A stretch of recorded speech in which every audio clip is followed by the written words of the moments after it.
Bangladesh railway যে 40% পোষ্য করা আছে যে বিধান, এই বিধান বাতিল চাওয়া হয়েছে। এই বিধান কোনোভাবেই সংবিধানের সাথে যায় না, সুতরাং এই বিধানকেই বাতিল চাওয়া হয়েছে।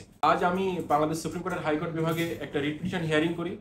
বাংলাদেশ রেলওয়ের 40% যে পোষ্য কোটা আছে, এই পোষ্য কোটার বিধানকে চ্যালেঞ্জ করি এবং মাননীয় আদালত আমার হিয়ারিংয়ে সন্তুষ্ট হয়ে 40% যে পোষ্য কোটা এটাকে চ্যালেঞ্জ, এটার বিরুদ্ধে রুল ইস্যু করে।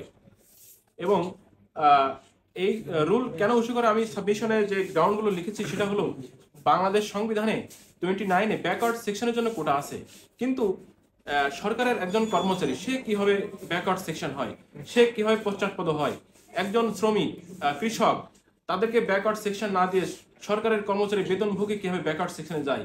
সুতরাং এই যে বিধি করা হয়েছে বাংলাদেশ রেলওয়ের ক্যাডার বহির্ভূত কর্মচারী নিয়োগ বিধিমালা 2020, এটা অবশ্যই সংবিধানের সাথে সাংঘর্ষিক এবং সংবিধানের 29-এর সাথে সাংঘর্ষিক, কারণ তারা কোনোভাবে ব্যাকওয়ার্ড সেকশনের অন্তর্ভুক্ত না।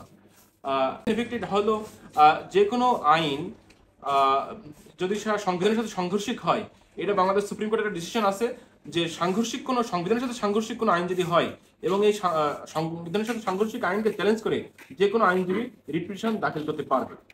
রুলের জবাব কতদিনে, এটা কি বলছে? রুলের জবাব সম্ভবত আমি যেটা দেখলাম সম্ভবত 10 দিনের মনে হয়। এই মাসের 26 তারিখে করা ছিল, কিন্তু বিভিন্ন সময় এটা হিয়ারিং করা সম্পন্ন হয়নি।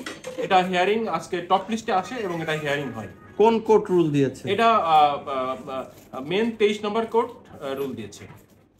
আচ্ছা, রুলের জবাব কারা দিবে? রুলের জবাব দেবে হলো আপনার বাংলাদেশ আইন মন্ত্রণালয়ের সচিব এবং রেলওয়ে মন্ত্রণালয়ের সচিব। পিটিশনার আমি নিজেই পিটিশনার ছিলাম।